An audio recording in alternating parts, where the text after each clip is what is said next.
everyone, and welcome back to another Photo Philosophy Friday topic. Today we're going to be talking about photography and whether or not it's relaxing. So this all begins with a quote from a photographer of our past, Harry Gruyaert. And the quote says, let me read it, make sure I don't mess it up. "I think of photography like therapy." Now, who is Harry Gruyaert? So I encourage everyone, especially in these Photo Philosophy Friday things, to look into topics that we talk about. So if we bring up somebody's name, go and do a search on this person and find out a little more. It gives you a little insight. So when you do that, because this will become easily a 45-minute, 1-hour video if we start talking about Harry Gruyaert. I've already done that. So once you do that, it'll help you understand maybe why Harry made this comment. Maybe not. But at least you'll understand a little bit more about his life. And many times photographers have written or even acted in some short documentary interviews, for example, and you can learn a lot from them. So I have a couple of old movies about old photographers. Some were given to me as gifts, wonderful. And, I see them periodically because you learn so much from these people. They've already been through the hassles that you and I are going through. And they did it in the film days, right? This is where I started, in the film days. So they share their headaches and their pain points and how they overcame them. So it's nice to, to go back and read about these people and read what they did and how they got through that. And maybe if there's a documentary or an interview, and you watch that, right? So when I hear the word hobby, I think of that hidden definition of hobby. I don't know if people talk about this a lot, but it's the relaxing aspect of a hobby, the soothing aspect of a hobby. Because when I think of a hobby, I think of things like photography, model building, even little things that I used to do when I was younger, like stamp collecting. And you can play some, cool music in the background, and you can sit calmly and you can do this. So to me, it's relaxing. Going out and shooting wildlife, shooting nature, even street photography when you're zoned, right, into what you're doing. It's relaxing. Sitting home and editing, a little music again, or quiet time, however you like it, it's relaxing. We already know that hobbies please us, right? They're pleasing. That's why people do them. Now, people do take some interesting hobbies. And I'm not going to judge anybody, but there are hobbies that involve pain and things like that. And some people are into that, and that's okay if that's what you're into, right? That's pleasing to them. It's not pleasing to me. I don't like pain. I've endured it in the past and, maybe again in the future someday, but I don't really care for it. I take medication for pain. So a hobby is typically something pleasing.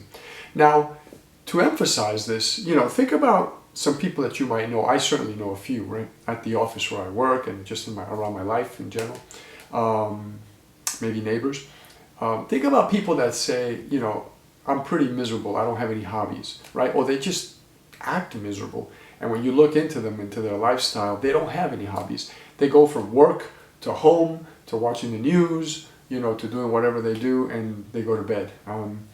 They don't even have the gym. And the gym could be a hobby, right? To many people it is. They can't get through their week if they don't go to the gym 3 or 4 times. So when you look at that and you look at the fact that people are miserable because they tell you they don't have a hobby, that says a lot about a hobby. It is something that makes us happier, that maybe relaxes us, but whether it relaxes us or not, it's certainly something pleasing, right? I've had really good, co-workers in the past tell me I don't have any hobbies. I wish I had hobbies like you, Juan, because my problem is I have too many hobbies. I'm the other extreme. So, I'll sit with them over lunch and say, well, have you thought about photography? Nah, I don't really care for that. It seems like too much work. Well, have you thought about, fishing, right? I'm thinking of like the common things here. Even shooting, right? So people buy a gun and go shoot paper targets, or bow and arrow, or, axe throwing, just fun stuff that'll take up some of your time, right? Model building, puzzle, and I'll call out like half a dozen of these things, and nah, I'm not really interested in that. Nah. You got to really, either look deep inside to see what interests, you if you don't really have a hobby. And if you're watching this, photography is probably already a hobby. But if you have a friend like this, maybe just guide them to, I'm sure there are books out there on finding a hobby, right? That might be something good for them to read, or just starting something and seeing if it sticks. Sometimes people like that are not interested in anything because their life is just going through some hardships and they can't really think about a hobby right now, even though they're saying, I don't have a hobby, so I'm miserable. There are other things making them miserable, like their relationship, their kids, their life, their job, whatever, right? So, if you can guide somebody like that to find a hobby, that's pretty cool. Maybe you help them out, right? So one of the problems today is that we live at 100 miles an hour. And you can't live at 100 miles an hour and enjoy life completely, right? That old saying, stop and smell the roses.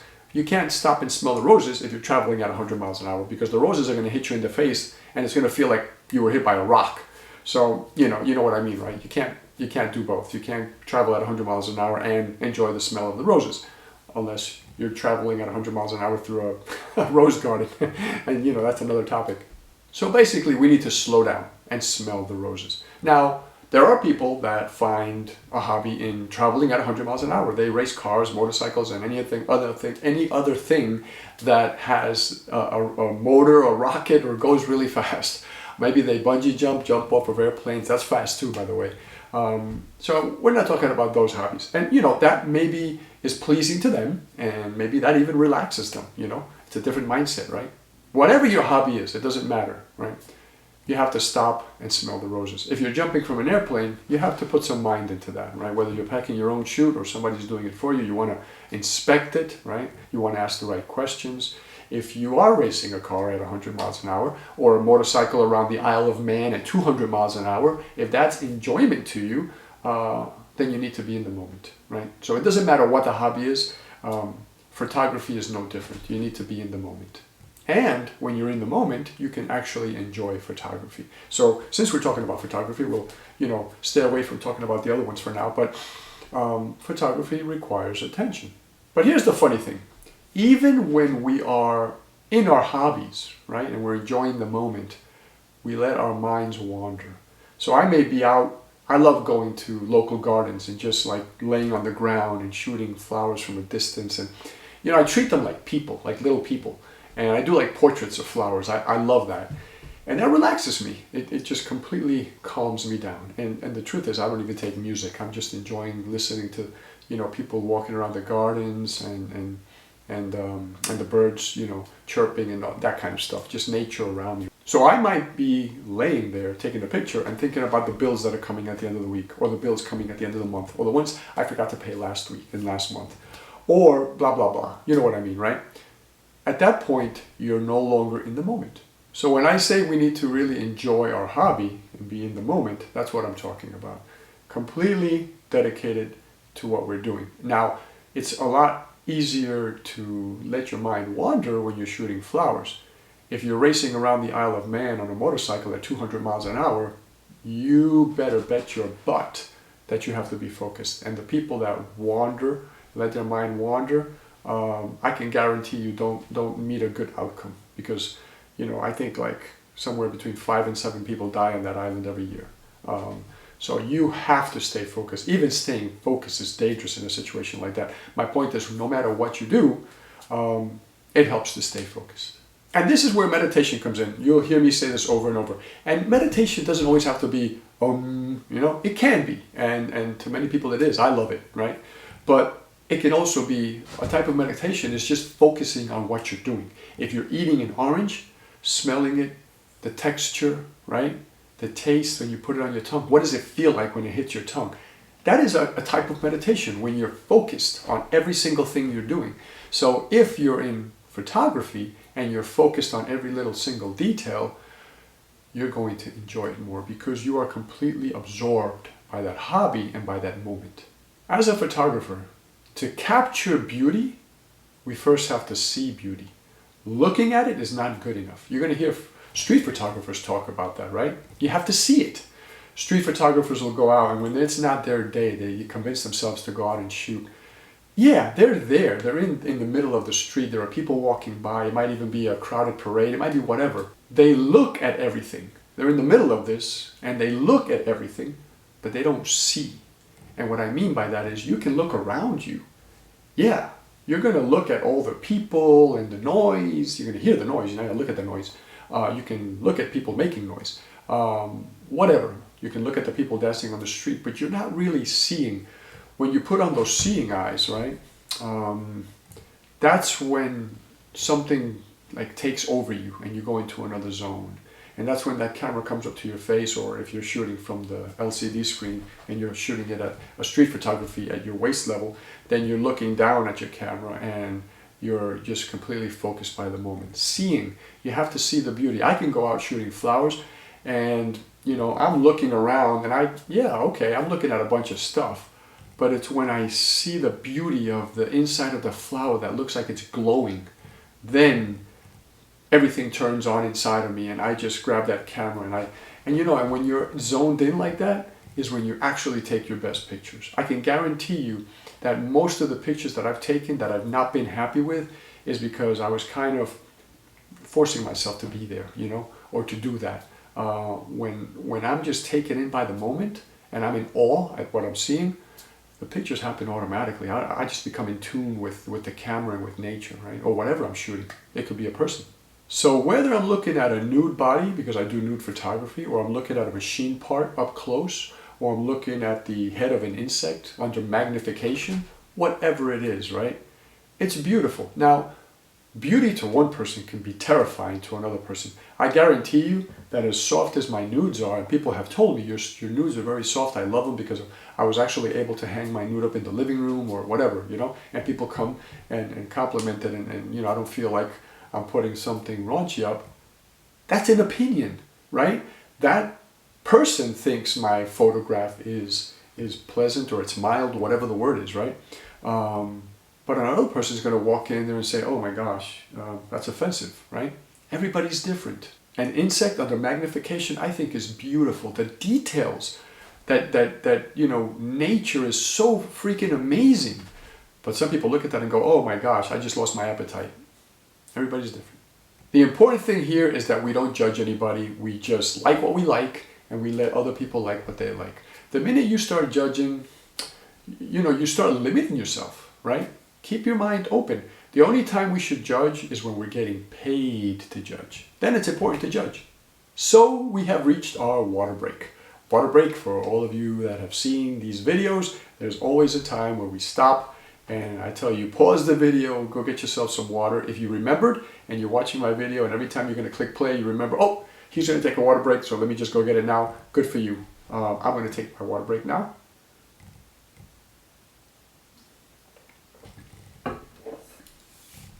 Perfect. So, you know, I've already taken a few breaks because every time I stop the camera to think or to look down or whatever, you don't see me doing this, I take a water break. So it's not the only time I drink water, but I hope you're back. So, have we answered the question, is photography relaxing or not? We haven't answered it. So, let's talk about an experiment. I love psychology and I did a lot of it in college. I was going for a minor in psychology. And there's an experiment, I think I read about this experiment after, because I continued receiving magazines and journals for a few years after graduating. There was an experiment they did, I think it was in the 80s, and they took a bunch of kids. I don't remember if it was 200 or 2,000, but it was a pretty big sample. And they took them to a roller coaster. Now, half of those kids were petrified. They looked at that roller coaster, they were already tearing up, but they had agreed to do it, right? Nobody was forced to do this. And they never said how they agreed. Maybe they paid them or something, or they bribed them, whatever. The other half of the kids could not wait to get on this roller coaster. They could not wait to stay on the roller coaster. They're the kind of kids that said, I'm not getting off of this thing. If you let me ride it multiple times, I'll stay on this thing all day. So what they did is they hooked them up to, you know, sensors that took levels of oxygen leaving their body and chemicals that your body gives off through the pores. And maybe there was something intravenous as well. So these kids grab onto the roller coaster and it takes off. And this machine is measuring heart rate, breathing, all kinds of things. And they did, you know, a blood test before and after to see what kind of things ended up in the blood after the roller coaster ride. It turns out, check out this result. It turns out the kids that loved riding on roller coasters and could not wait to get on this thing, as crazy as it looked, they ended up releasing into their bloodstream all these chemicals that fight cancer, right? And we've heard the names before. I don't want to go into that here. That's a whole other conversation. But so they released all these good hormones and chemicals into their body. And The kids that were fearful or petrified or terrified or horrified, whatever word you choose, of riding this thing, they released actually carcinogens. Their heart rate was through the roof, they were sweating, their breathing rate was up, and they were releasing crap into their bloodstream that over a long period of time would cause cancer. Not in a short, burst like this, but this is what happens when you're stressed. You're releasing these carcinogens into your bloodstream. And like I said, for a roller coaster ride, 2 minutes, it's not going to matter. But when you're doing it day after day after day because your life is just so stressful, this is one of the reasons that people end up with cancer. So the point here is that two groups of people can see the same thing differently. And I think the same thing goes for photography. There will be one group of people that will look at photography and say, oh my gosh, it's so beautiful, so relaxing. I'm one of them. I hope you are too. And I pick up a camera and I just lose myself, right? And I shoot manual, so there's thinking involved, but it's the kind of thinking I like. And if you're doing street photography, you kind of preset it. And even the focus, you can focus by zones. If you don't know what that is, look that up. It's called zone focusing. So, or focusing by zones, however you want to look it up. And YouTube will show you how to do that. Yeah, it's pretty cool. So you can preset some of that stuff and then just go out and shoot. If you're shooting flowers, then there's no rush, right? It gets a little different when you start shooting weddings. If you have never been stressed as a photographer, you've probably never shot a wedding. Trust me. Coming from somebody who's shot over 100 weddings, there were some pretty stressful moments. Either when equipment failed, or equipment dropped, or equipment exploded, or people failed, because people can get pretty crappy at times. Whatever it was, it can get stressful, right? So it shouldn't be, especially if it's a hobby. I mean, if you're making money off of it, then there are certain things you put up with. But if it's a hobby, it should not be stressful. Now, aside from two different groups of people seeing the same thing differently, you got two different groups of people seeing different things differently, because you can do flower photography, portrait photography, baby photography, sports photography, wedding photography, sky photography, blah, blah, blah. It goes on and on, right? There's product photography, architectural photography, landscape. It just, it's a huge, huge list. So what's calm to some people is going to be stressful to others. Hiking up a mountain is very relaxing to some people. They'll put a backpack on and they'll hit the mountains. They'll take a little sleeping bag and spend the night and spend the whole weekend just shooting. To other people, that's stressful. Oh no, I'm not going up there. There are bears and snakes and big mosquitoes that will suck your head out. And there are people that just are afraid of stuff like that, right? And again, going back to weddings, it's not just weddings. It's any time-driven photography. If you're doing photography, commercial photography, you're going into office buildings and photographing like portraits of CEOs and VPs, right? There's a time limit here, right? And you're going to be running in with an assistant. That's another topic. You want to, a stressful photography job, then you try to do it all yourself. If you want less stress, then you try to get some help because it does make a big difference, right? So when you're constrained by time, in weddings you're dealing with people that are uptight. Some of them are angry. Some of them are nervous as heck. Some of them are upset because they just blown a bunch of money. And then you got people traveling from all over the place that might not be in the best accommodations. I mean, there's so much going on, right? It lends itself to a stressful environment. But it doesn't have to be, right? And I've shot weddings where the couple just says, you know what, I don't give a crap. What didn't work out, didn't work out. This is our day and we're going to enjoy it and we're going to dance and we're going to drink and we're going to party like it's 1999. And then we're going to go on our honeymoon and screw everything, right? That's the way you do it. That's the way you live life. So, how can we minimize stress? Well, we talked about it. One of the ways is meditation. And you can do the Om thing. It helps, trust me. Or you can just go out and when you're shooting, whether it's street photography or you're shooting that portrait, get connected with what you're doing. Focus on that. Leave everything else behind. Leave the bills behind. Leave the kids behind. Leave the spouse, the job, everything else behind.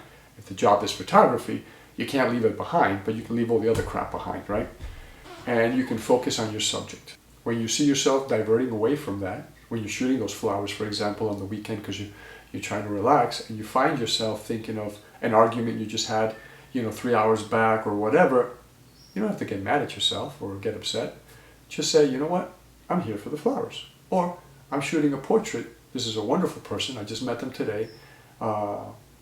I got lucky because, completely stressless, and I'm going to have a good time doing this. This is a pretty location, whether it's outdoors or indoors, and then you enjoy the moment. You say, I'm going to give my attention to this person. I'm going to give my attention to my photography. A second way to minimize the stress is knowledge. The truth is, the more you know, the less stressful it gets, right? So I have a list here that I made real quick. So learn your camera, learn lighting, understand lenses, understand the technical aspects of photography, aperture, ISO, blah, blah, blah, right? Shutter speed, everything else. Develop your creativity. And last but not least, understand people. We just talked about that, right? Whether it's through learning a little bit of psychology or just spending time listening to people and understanding them. All of these things will make your life easier if photography is the thing we're talking about. These topics that we cover apply to anything, right? If you're talking about, architecture and you're a designer, then it applies to that too. Keep up on your tools, keep up on your skills, your creativity. How do you do your creativity? We're going to look at that later, okay? That's a good question, right? Oh, but how do you increase your creativity? How do you improve on that? There are ways. So number 3 is experience. No matter how much you read or watch or learn, you've got to get out and you have to do it. I know people that are life learners, and when they finally get out into the workplace, it shocks them because it's very different from learning inside of books. You have to get out there and you have to do it. Unfortunately, I never took a photography class, so I jumped right in. I did it my whole life, and then as things became easier for me to afford, like books, and then now everything's on the internet, I've become a lot more interested in learning. I've always been a learner, of everything, right? Because I just love learning a little bit about many things. So I'm always reading about stuff, but this is my trade, right? I love photography, and it's my hobby. So, and when I say trade, I'm not living off of it right now. I have a 9-to-5 job, but I do make money on the side for photography. So why not, right? Especially if it's something we enjoy, learn it. And then when we do it for money, then it's a little less stressful. Keep in mind, when we are increasing our experience, we are minimizing our stress, because everything that we're going to do in front of a customer, in front of a client, not so much when we're on our own, right? That's already kind of stressless. But when we're doing something for money, the more experience we have, the more relaxed we're going to be, right? The other thing to remember is that it's not just doing it over and over and over, because you can do things in a brainless way. I'm talking about when you're out there polishing your skills on the weekend, whether it's shooting flowers or shooting a friend's portrait or a family's portrait or family portraits, whatever, doing things you love, you're picking up skill, right? So you can do it later for money, but you have to pay attention to those details. Back to the awareness, back to that meditation. As you're doing that, pay attention to the camera, right? Even little things, how your camera sounds. You ever see people like, I drive this car every day, and the moment I hear something different, it's like, that motor doesn't sound the same today. That's awareness. There are people that they jump in the car, and the car's going and down the road, and they don't notice. That's a lack of awareness. And I think many people live their entire lives just completely unaware of what's going on around them. I don't think that's the case for most photographers.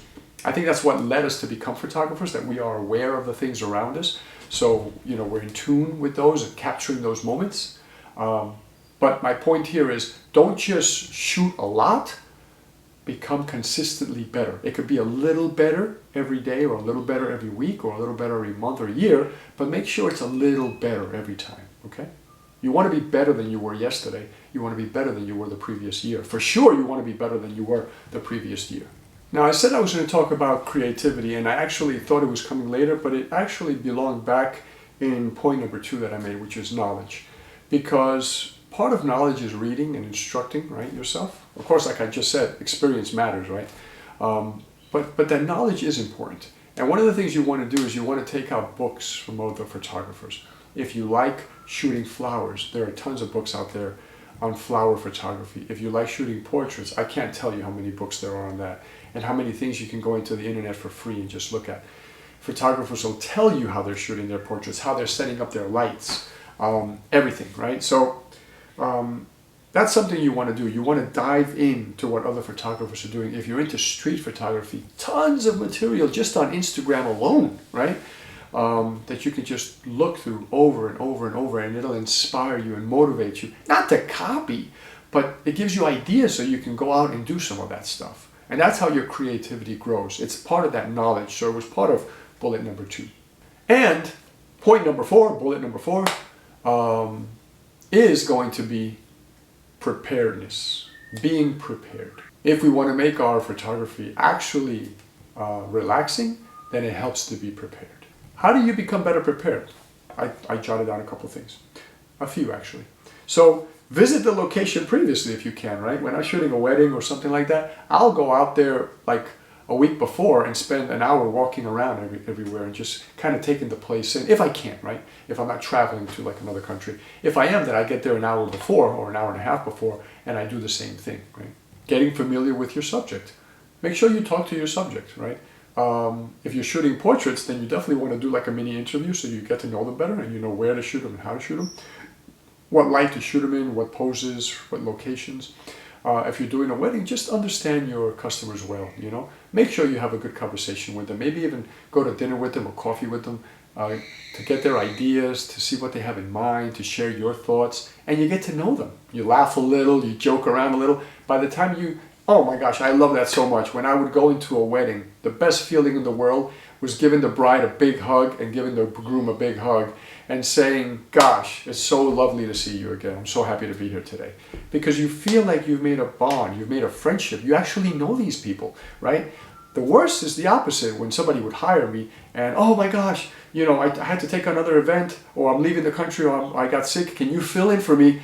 This is the address, you know, you need to be there in 3 hours. Oh, you get there and you don't know anybody, you don't know their names, you don't know who their cousins are, you don't know anything. And, you know, yes, you can still shoot a magnificent wedding, but it's different. The connection's not there, right? So be prepared. Make sure your gear is up to snuff. Be prepared, right? Have backups, flashes, cameras, lenses. I dropped the equipment once in a church doing a wedding, and I went from being the first photographer to being the second photographer, because thank goodness there was there was another photographer, and he ended up taking the role of the first photographer because I dropped my main lens. So I had telephoto lenses and wide angles, but I didn't have my main lens, which was a 24 to 72.8. It's like the do-all lens, right? So I had the 70 to 200, and then I had a really wide angle, and they just, you know, so I became that second photographer shooting all the peripheral stuff, and that's fine, but you know, you have to be ready. You have to have backups, right? In that case, the backup for me was just having an extra photographer. But it would have been nice if I had an extra lens too, right? But I know it's hard to have extra lenses. You can also rent, by the way, right? Especially a main lens like that. If you're going to shoot a wedding, it doesn't hurt to go rent. I mean, they're like 15, 20 bucks a day. You rent another lens, and then you give it back when the wedding's done. That's it, right? Very simple. Some people don't think of that. You don't have to rent every lens, right? You don't have to rent that telephoto and that wide angle, but that main lens, you want to rent that lens. And maybe, you know, flashes you can buy. They're affordable. You can buy a couple of flashes. Camera, if you can't walk in with 2 cameras, you definitely need to rent another camera, because you don't want to go shoot a wedding with just 1 camera and no backup photographer. That is like walking into a guillotine. I mean, you're going to lose your head. If something happens, you've lost your head. And of course, we talked about it before, and get help if you can, right? Whether it's hiring one of the local kids, you might have relatives or friends that are interested in taking up photography, take them. They might have, already have some ideas. They might have a nice kit camera with, take them to do the, all of the surrounding shots of people, chatting and toasting and stuff like that while you're doing the main shots. They go around doing the candid shots. That's a wonderful way to get somebody introduced to the field. They lose that fear because you're the main photographer. And I've shot with many backup photographers that would look at me and go, I can't do what you do. There's no way. Like, I'm happy back here doing all the candid shots, but there's no way I'm doing what you're doing. But you know what? Talk to them a year later.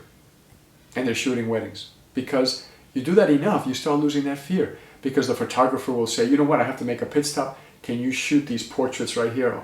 They might be a little nervous, but it's just a little step up from what they were doing, so they'll do it. And now they lost that fear, right? And the next time they can do a group shot, right? And you can kind of start, especially if it's somebody you're working with often, you can say, okay, I'm going to do a couple of group shots, get your camera to the settings, and then you're going to do a couple of group shots. And then you look behind them, make sure they're doing the right thing, and you step somebody up to be able to do weddings and make a life out of photography. That's a beautiful thing to do. There's plenty of work for everyone, right? This isn't one of those fields that's going to dry up. There's always a need for a photographer. And lastly, but certainly not the least important, fill your head with ideas. Back to creativity. You're going to shoot a wedding next weekend. Start looking on the internet, right? Print some stuff out, get one of those bridal magazines, go to the coffee shop and a bookstore and just look through magazines, bridal magazines. Yeah, people will think you're crazy, you know, especially if you're this big brawny guy with tattoos and stuff and you're looking through, you know, bridal magazines, but who cares? The whole point is you want to fill your head with ideas, right? And take some notes, right? Yeah, you can, I don't want to say copy, you can do some of the ideas, but the important thing is that you just walk in there already knowing the kind of things you're going to do. Especially if you don't shoot weddings every day. If you don't shoot portraits every day, you want to look at a bunch of portraits to see, you know, what are the poses, where are the lights? Because you can kind of see that by looking at the eyes and the skin, where those lights are placed, right? Robert Mapplethorpe said something very important. And his quote was, "The more pictures you see, the better you are as a photographer." And that's no lie. So, our conclusion finally is here. Is photography stressful or relaxing? It seems like these Photo Philosophy Friday topics don't always answer the question, because the point is to leave it up to you, to give you enough information, right? Enough ammo that you can put it all together and do something with it, right? And you can make your own decision. But I think, you know, we can agree on one thing, right? For most of us, photography is going to be relaxing. If you're doing it as a hobby, then that should be a no-brainer. It should be relaxing.